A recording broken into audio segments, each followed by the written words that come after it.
ఈరోజు కూటమి ప్రభుత్వం మరొక ముందడుగు వేసి ప్రజా పంపిణీ వ్యవస్థలో ఇంకొక నిత్యావసర వస్తువు గోధుమ పిండి కేజీ 20 రూపాయలకు పేద ప్రజలకు అందుబాటులోకి తెచ్చింది.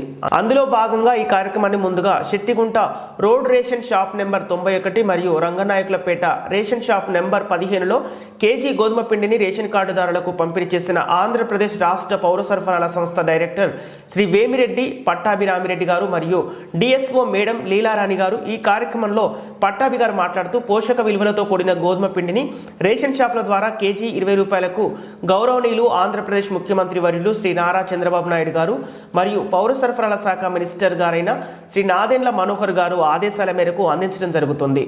ప్రస్తుతం గోధుమ పిండిని బహిరంగ మార్కెట్ నందు కేజీ 45 రూపాయల నుండి 60 రూపాయల వరకు విక్రయిస్తున్నారు. నెల్లూరు కార్పొరేషన్ మరియు నెల్లూరు రూరల్ పరిధిలోని మొత్తం 109 రేషన్ షాపులకు గాను 1,80,022 రేషన్ కార్డుదారులకు మంచి పోషక విలువలతో కూడిన గోధుమ పిండిని అందిస్తున్నారని తెలియజేశారు.